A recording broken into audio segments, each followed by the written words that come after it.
Hello and welcome to a look at Gemini Wing for the Amiga, a Tecmo arcade original that was converted by Mastertronic, designed and released by Virgin Mastertronic.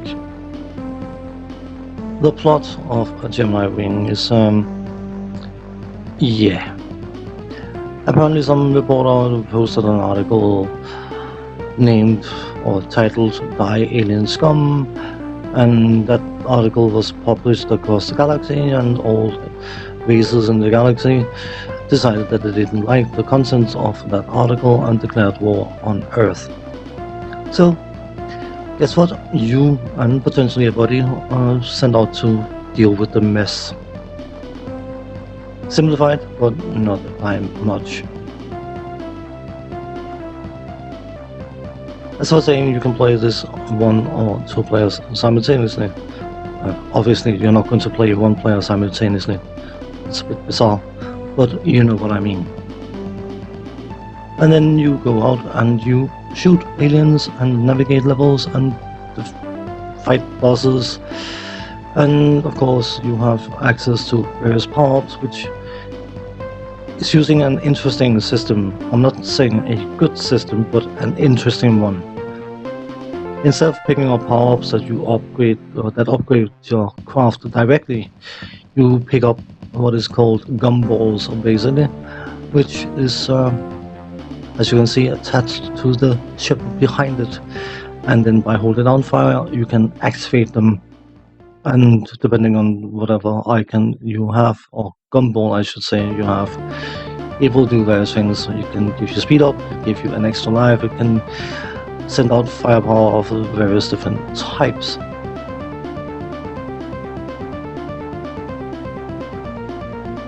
Technical aspect.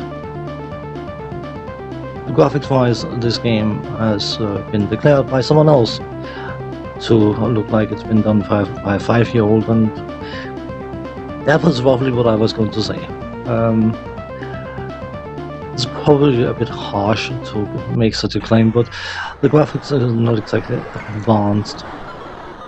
There are claims that this is an ST conversion. The Amiga, of course, was rife with ST conversions, and I wouldn't be surprised if that's the case, but the backgrounds and all that kind of stuff looks perfectly fine, but the aliens themselves and of course the main craft looks a bit amateurish, to say the least. I know it's probably rude for me, who couldn't draw a straight line with a ruler if I tried. Of course you need a pencil, but that's a detail, but it's the enemies and main craft graphics just look like they're out of place for the game. Sound-wise, there's no sound effects at all, so that's easily covered. The music is a rendition of the arcade's music, and it's fairly accurate.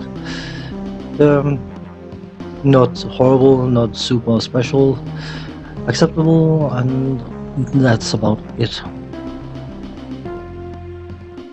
The controls are perfectly fine. You navigate your craft around, as you can probably gather, by navigating the joystick left, right, up, down, all that kind of stuff, and then fire to shoot. In order to activate the power-ups, you have to hold down fire, which can be rather inconvenient in a shooting game where you need to be shooting constantly, of course. But I suppose it is somewhat more controlled than having to reach over and hit the spacebar. I probably prefer a system where you use the joystick for every input, so I can't really complain about it, but it does mean that you have to time power usage very, very well, or you may be in a position where you get blown to smithereens. So if I've sounded like I'm brushing over this game relatively lightly, that is because it is incredibly generic.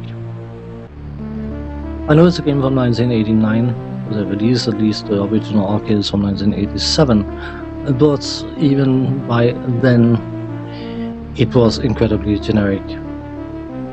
games like 1942 for the Commodore 64 were of a similar style and infinitely more enjoyable, much better pacing.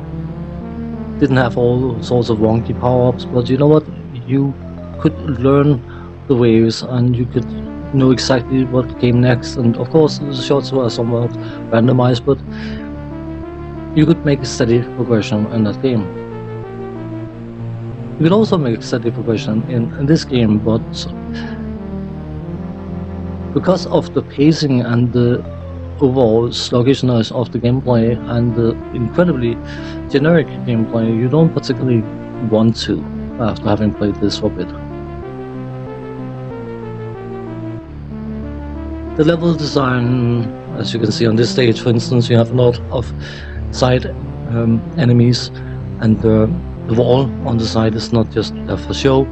It is rock solid. You die if you move into it, so you can't actually shoot those enemies on the side trying to shoot you, which of course is always brilliant, excellent design. I'm fairly sure the arcade wouldn't have done such a thing, but what do I know? I played the arcade a few times back in my youth, but even though the arcade is perfectly enjoyable, it is still a very, very generic shoot 'em up.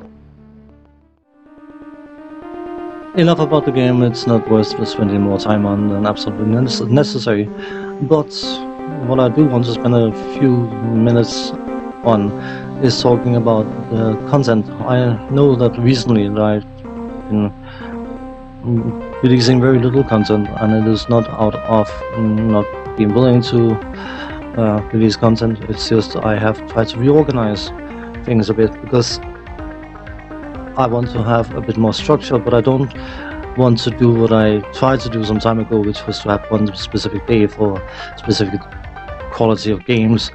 It turned out that everyone seems to be avoiding the crappy games because no one wants to watch crappy games. But in order to have continuous coverage, I will need to cover crappy games, but I will do that in a different way.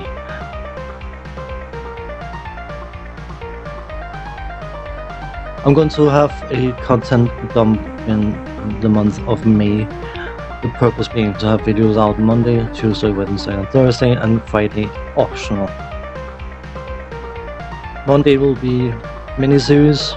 This Monday obviously excluded because this short video. Tuesday and Thursday will be a playthrough. Playthrough I should have done ages ago but never got around to. And Wednesday will be locked down for one Amiga and one Commodore 64 video of games that's actually worth playing, watching, all that kind of stuff. And as I said, Friday is up in the air. If I get something out, that's cool. If I don't, that will have to be cool as well. So on that note, thanks for watching, take care, I'll see you next time. Bye bye for now.